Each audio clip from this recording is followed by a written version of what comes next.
the verge of turning that one around. Game 3 is everything to play for. Their tournament lives are on the line. Let's get into it as Zai Psychedelics out on top of that hill. So Puppy's the one playing Sanking. That's interesting. And I assume AU's going to be the one playing the Oracle then. So we saw last game as well. I mean, Puppy was the one playing the initiating hero on the Shaker. So maybe they feel like because Puppy's, you know, the natural voice or the leader within the team, that he should be playing these heroes are the ones that initiate and go in first. Because maybe AU's a little bit quiet within himself. You know, he's not actually part of that team normally. So we'll see how time goes on. We will indeed, as MSS and Universe and SVG all leading the charge forwards. They will come into contact with Puppy here, but they don't really have any stuns, or, well, they've got the board to slow him down, but there's no real kill threat. So, Rune, guys, there you go. Zai's actually left the second Rune bot alone, though. I wonder if that lasts until 5 minutes without anybody realizing. That would be a first. That would be a first. I've seen a lot of runes go late, but never not picked up. But it is being left for now, and surely someone should think about it. But we shall see. You are so far on his own in this bottom lane on the Gyrocopter. We have Resolution mid on the Arc Warden, of course, his one of his signatures, I would say. Very, very good at that hero. Very confident on the Arc Warden. Yeah, Gyrocopter, one of the better heroes at dealing with Enigma in lane as well. If you can hunt and chase down those Eidolons, it kind of makes up for the lack of CS in the lane from the Enigma denying creeps. Sigh of relief as Puppy does pick up that rune. Bit of a jump forward there as you are just doing some damage to Zai. Taking those Eidolons, of course. Very important to farm those up. A little bit of extra farm, and a fly cannon can tear through them pretty quickly.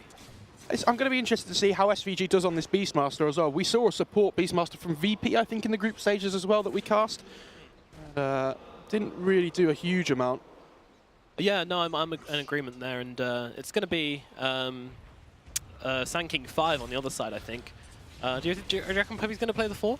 I think he'll still play the 5. He'll want to be putting the vision down and whatnot, but they'll probably give him more farm priority than normal, like last game on the Shaker too. And it's interesting that Nisha's playing this Terrorblade mid as well instead of the OD. Obviously wanting to put that OD up against the Underlord, like Bulldog said on the panel. Rip through that tanky hero with the Arcane Orb.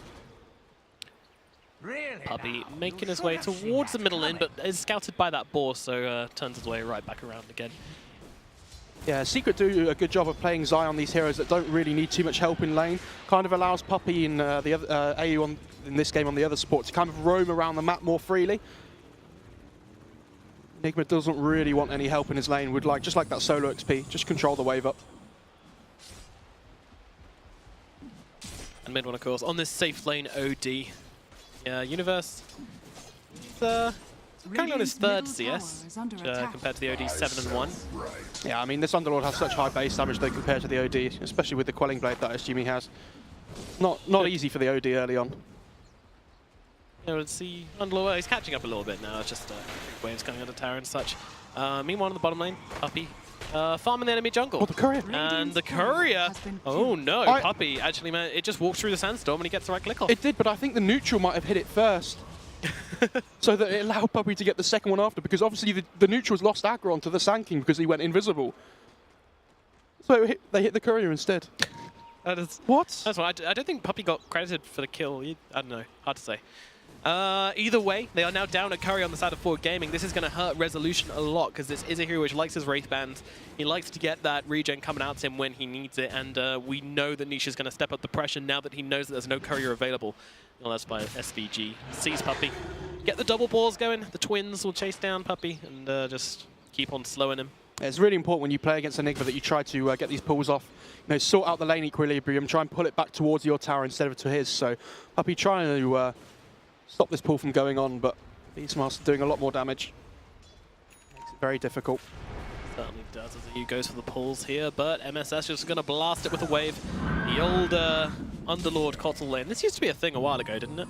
Quite a while ago, yeah, and it still works in a similar way where you just keep his mana topped up. It's going to be okay to spam out that Firestorm. Yeah, it allows him to not bother with the Soul Ring some of the time, but he might still want it anyway. Even can't rely entirely on the Kotl, and it allows the Kotl to just illuminate spam as well. So I imagine he'll probably want to build up towards the Greaves at some point anyway, so might even go mana boots. Oh yeah, true. We do see that very often. Puppy playing with SVG does get the double damage rune. Of course, having to make his way back though, because he's fallen pretty low to the constant harass here. Try and farm these balls, should be successful. One of them died. Oh no. Oh, one of them timed out, I think. Yes, yeah. Right. Nisha's doing really well in this mid lane, though, up against the Arc Warden. He's actually sitting on 25 with 12 denies, up against the Arc Warden's 12 and 1. Yeah, that's a thorough spanking. Illuminate does miss. I mean, this is one of the best matchups for TB, though, because the Flux doesn't really he doesn't really mind the Flux because he can just put the Illusion next to him. He can always just tank the Spark Wraith as well with the Illusion, so there's nothing really to be afraid of that this Arc Warden can offer. Yeah, he counters him pretty damn well. I mean, we've also seen Naga, another Illusion hero, come up mid versus the Arc Warden, and again, just completely free lane. These Illusion heroes do very, very well versus that Arc Warden. It's interesting they're kind of sharing the farm up towards top lane as well. Keeper of the Light actually has 15 CS already. I know a lot of those were the small camp, but even so. That's actually EU taking the bounty rune away from forward there, which means it's going to be 2-2 on the bounty runes. So everything equal, but Secret with a slight advantage right now and a big advantage in that middle lane, which is quite important, I think. Arc Warden needs to have a good game this game. He needs to get those Necro units, and he needs to be pushing down lanes and making space and forcing fights. I mean, do you reckon he's going for the Necro? You would imagine so, but difficult to see at the moment. Eidolon's just run out as well as you are. Can't finish them off with the flat cannon. I also want to say, Terrorblaze just moved to the bottom jungle here as well. He was really low on mana, and we've talked about how important those illusions are against the Arc Warden. They just let Puppey have this sanking mid now. He's going to get the XP for himself, get that early blink like we talked about before, and this just allows Nisha to go and farm the jungle, you know, spread resources a bit more. Yep, use the map efficiently. That's what Dota's all about, as Puppey takes a fair amount of harass for coming into this middle lane. SVG comes forwards as well. Trying to lend Resolution some hand, but the Metamorphosis from Anisha with these illusions going to clear up these creeps without any problem, and probably retreat back to the jungle. Yeah, with that shrine that he just picked up, used on Nisha, allowing him to get that mana back, so he's not afraid to come back to lane now. Well, you are 32 and 8 compared to Zai, who's 16 and 15. So good start. Oh, big miss from Puppey there on the Barrow Strike, which does allow Yoar to get away. Very unfortunate. It's really difficult to land those level 1 stuns on with the Barrow Strike, though. It's such a small cast range, especially against these quick heroes like the Gyrocopter. Yeah, Gyrocopter, a speedy old boy in his helicopter machine. Yeah, it isn't really fair, is it? He isn't a helicopter. Like, yeah, I mean, by all logic, he should be faster than that, but, you know, we won't complain. Mid one now with the Tranquil Boots on the OD. We've seen this a lot. I believe they go Tranquil Boots into the Dragonlance, basically, and that's all it takes to come online. Meanwhile, EU goes for the D-Ward here, but I think MSS might have spotted that out as he starts skirmishing up with the other support here in the river. Yeah. Oh, I think as soon as that camp doesn't spawn, MSS is going to realise, but he might have thought that your Oracle was just leeching some of the XP as well. Could have been either. Now that Resolution is level 6, it's a game of illusions in the middle lane. Clones, dude, not illusions. Clones. I know. You always tell me off for calling them illusions. What is the difference? Clones is just, it's like a, I don't know, it's not an illusion, like it does 100% damage, doesn't it, on the clone, so it's just something just a little bit different. Gotta get your terminology right, you know? Puppey again, like, it's the same thing. Nisha just goes to farm the jungle. When especially now this meta is down, Puppey takes over the mid lane. Definitely have this all planned out. It's almost like they prepare for these games, isn't it? Yeah, yeah. I think I have an inkling that they do. Not 100% on that though. Quite a slow tempo game though. We're 8 minutes in and there hasn't been a kill already, so. Yeah, compared to the last 2 games as well, this is quite surprising. Even with the Medusa Terrorblade game, there was still carnage across the map. The thing is, they don't really have these like strong supports, like the rotating supports. It's only really Puppey on this Sanking that can offer anything, because Keeper of the Light quite static, Beastmaster until he gets that level 6 as well, not a huge amount of kill potential. Yeah, so things will start off a bit slowly, and of course, I think the Primal Roar is when they can start to look for kills on the side of forward, but until then, oh, the CAU. Very difficult. Being hunted down here a little bit. The Firestorm going to come down, but he is healing himself up a bit. There's the Astral going to help out, hold back. All the heroes are forward coming in. SVG with the axes. It's not enough to kill Ayu though. Meanwhile, the cooldown, it's not going to catch mid one though. Mid one's going to survive, and Ayu actually does die to MSS. He gets the Illuminate off and gets a kill. Mid one stunned up on the high ground, but he's going to be okay. Yeah, there was just a Boar Slow coming through there towards the end of that fight that caught the Oracle, allowed MSS to catch up on that Keeper of the Light. Oh yeah, and they actually send the Underlord down now as well, because the UR TP top. obviously Underlord can deal with these Eidolons pretty well too. Looking for Universe a little bit here. He's got the Eidolons, but will back himself away. Just to harass. I mean, as he said, no real kill potential. I was thinking maybe he might throw out the Black Hole, but it's an Underlord. Yeah, Zai has the Black Hole, so again, there is kill threat down here. Underlord has to be careful, but without the double spawn of Eidolons being up, it's difficult to get the damage off. Look at that net worth, though, for Nisha on this Terrorblade. He's looking scary. Maybe could be the one to lead Secret to victory. You think you know who's going to win the game? Of course, you can check out the sponsors, ESBet, 125% bonus on your first deposit. Details in the description below the stream. Resolution fighting up with Nisha in this middle lane. And now has a Necra as well, immediately going to cast a Flux, but of course that illusion means it doesn't do a whole lot.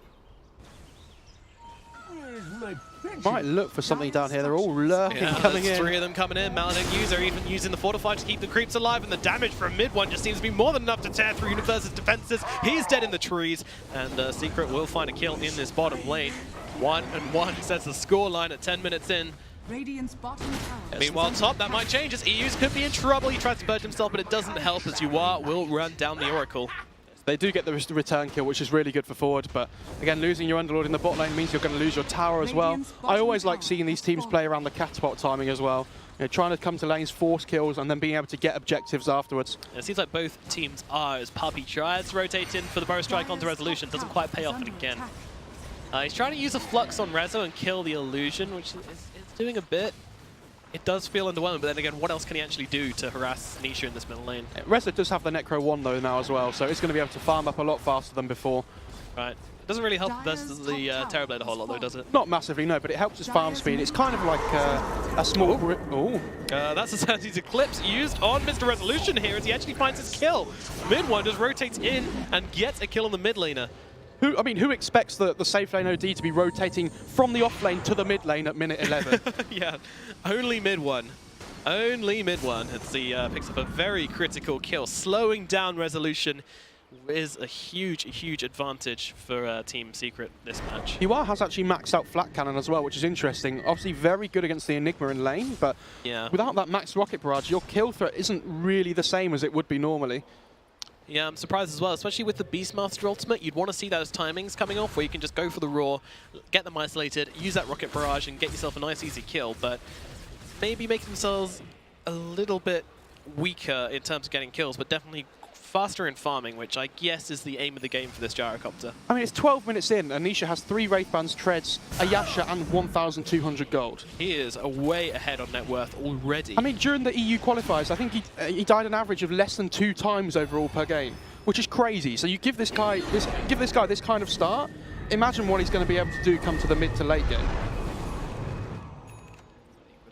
Comes off, and double Midas coming out at the exact same time for that would be the OD and the Enigma. So definitely looking for the late game Team Secret, but no surprises there. I mean, they understand that they can work towards this late game here, as long as Rezo doesn't farm too quickly with this Necro. But I mean, a Terrorblade and 2 Midases. Sure, why not? I mean, surely Forward have to find a way to punish this. They can, but like if you look at their lineup, they really struggle to kind of get in and force the initiation. They have this Beastmaster with the Raw, like the Pano was saying as well. They have the Oracle to be able to counter that out completely. So it feels like they really need to try and lead with this Will-O-Wisp as well, and it's not easy to do. Good ward by SVG. They really know that this Terrorblade is going to want to be farming in this bot jungle somewhere. Yeah, it's a good sign of things to come as well. It tells us that they are looking to be aggressive, which is exactly what they need to do. Mid one in this middle lane. No, they're not looking for him though. They're just heading back to their side of the map on the side of Forward. This little gank squad smoked up. Maybe they'll set up for Zai here if they can find him. The Raw comes out. He tries to go for the Midnight Pulse, maybe into the black hole here, but it gets cancelled by the rocket, and down go Zai. Very hard, and actually, SVG just gets picked up by IU on the backlines. Nice rotation in from the Oracle there. Yeah, SVG tanking a lot of that Midnight Pulse damage before, so Oracle just turns up. Burrow Strike out, they catch. Oh no, this is Yuar as well, and he just gets terminated by Nisha. Oh dear. That is bad for Team Forward. They cannot afford to be losing these heroes. I love how Puppey is always looking for these +1s as well. Like, he gets a stun, just leaves the kill to his team and carries on hunting, always looking for the next kill. They're never safe when Puppey's in the game. Dire's structures are fortified. One. Yeah, I mean, he's just going to see that TP in and move himself away, but it just feels like Forward Gaming is so scared of Secret at this stage, and that's not what you're after. If you look at Forward's warding on the map at the moment as well, they have these 2 wards in the bottom jungle, like we mentioned before, and they also have the one in the dire top jungle too. Like, they really want to be making plays on the map with these wards, but they can't really get in there at the moment because Secret are just controlling the map so much. Nisha just coming under tower here. I mean, 14 minutes in, he's just like, oh yeah, I'll go tank a tier 1 and take it down. Uses that Manta Star, which he's farmed up ridiculously fast, and will annihilate that tier 1 tower. He's so farmed on Nisha. It's unbelievable. Pretty scary stuff. The cooldown comes in, on to nothing. And the Will-o'-the-Wisp as well. That's a long cooldown used for nothing. Big question marks coming up for Forward Gaming right now as they whiff 2 ultimates. I mean, obviously the cooldown, very short, fine. Will-o'-the-Wisp.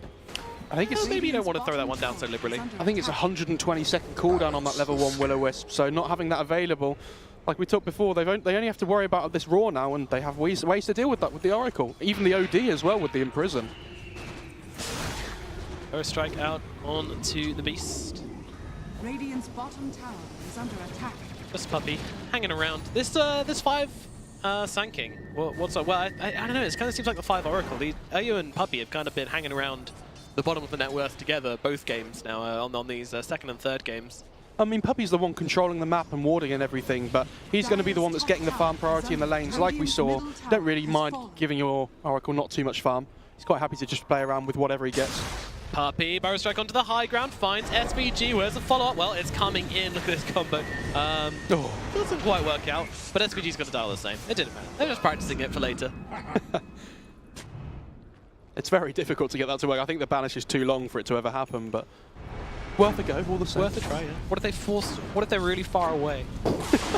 Forcible no D then. Anyway, Black Hole coming out of the bottom lane as they take down this Underlord. Nisha gets in quick, and there is no escape for Universe.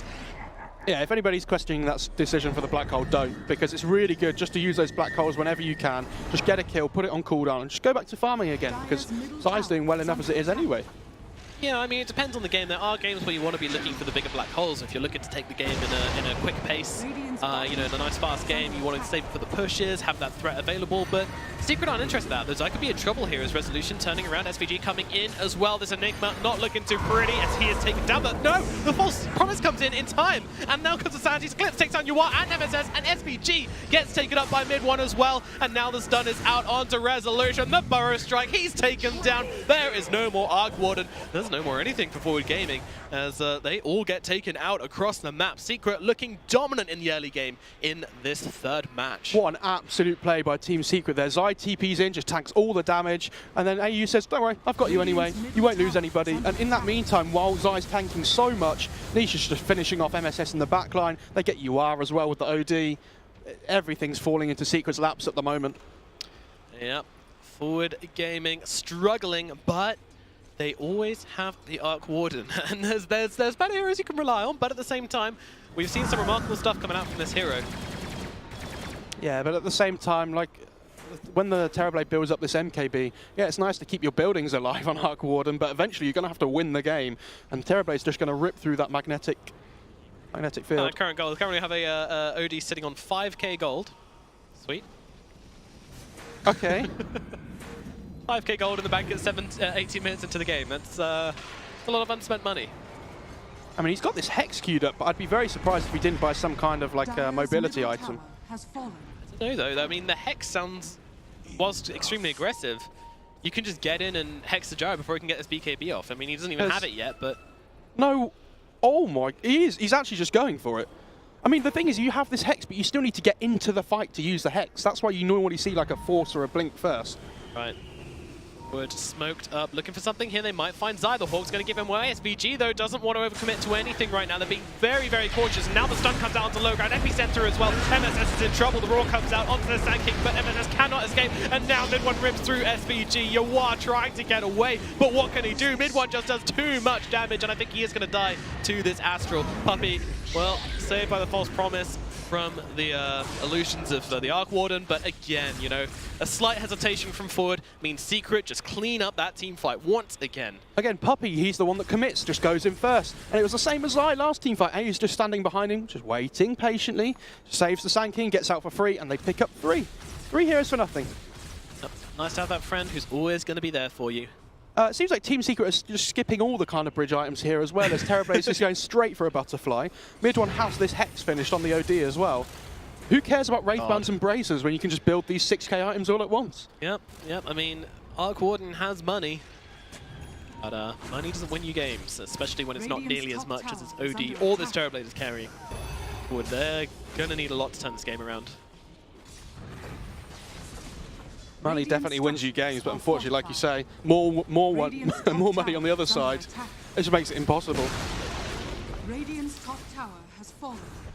Well, I mean, they still have potential for some big fights. They've got the Roar, they've got the cooldown, they've got a Gyrocopter who's going to have this BKB soon. Maybe they can look for something as Mid-1 actually gets a solo kill on Yawar down at bottom. I mean, that would have been such a surprise to Yawar that that Hex just comes out the fog. Yeah, now Puppey gets the Burrow Strike forwards onto SVG, the Beastmaster in trouble. Gonna get rooted up as well, trying to get away, but there's no escape. Not in that direction anyway. MSS taking damage from Nisha as well. You know, oh, there's a tower here. Might as well start on that also. And this tier 2 is not looking too healthy. Fantastic play by Nisha. This is what I mean. They're just starting to take over the map here. They can always go back for the Roshan if they want to as well. They've got so much damage. Black Hole available. Blink Dagger now for the OD. Blank Hex. It's terrifying to be a member of Forward Gaming right now. Yeah, they can push out waves with this, you know, the Necro Book on the Arc Warden. They've got the Keeper of the Light. They've got the Underlord. They even Beastmaster with axes and flat cannon. But how are they winning these fights at the moment? Secret's team fight advantages are amazing. Like, they have all this vision control on the Radiant side as well with the Beastmaster, but they just can't utilize it. Like, they can't win the fights with the vision that they're given. Yeah, it's going to take a lot of wins for Forward to find their way back into this. But, I mean, the comeback mechanic, you know, they're going to get a lot of gold if they manage to bring down Mid-1. Same with Nisha as well. And I really like that UR's just going straight for this BKB now. They know how far behind they are. They need to try and just take fights however they can, and BKB obviously really good at that, especially up against all this magic damage from Secret too. Yeah, and even with the Scythe of Vice, if the Gyrocopter gets his BKB off, then the Scythe of Vice means nothing. He can't use his attack modifier anymore, so the OD is not going to hit very hard onto the Gyro once he pops up BKB, but Terrorblade's still going to be an issue. Sure, and at the same time, they still have to get onto this Oracle, though, in the fights, because you're not going to bring anybody down, as we've seen, if you can't kill this Oracle first. Where is their Blink Initiation? Where is their backline killer? Oh, the Hex comes out again onto the Gyrocopter, but the Roar in response from SVG might buy Yawar the time to escape as the reflection comes out from Nisha. Illuminate going to rip through. SVG being chased down, but he's okay. Look how aggressive Nisha is, though, on this Terrorblade. Just starts walking under the tower. Oh, he's not scared of anything at the moment. No fear.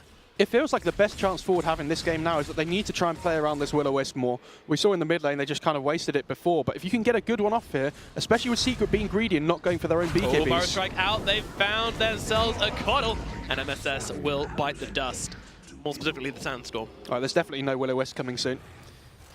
No, I don't think you're right. And Resolution's still going for this greedy build.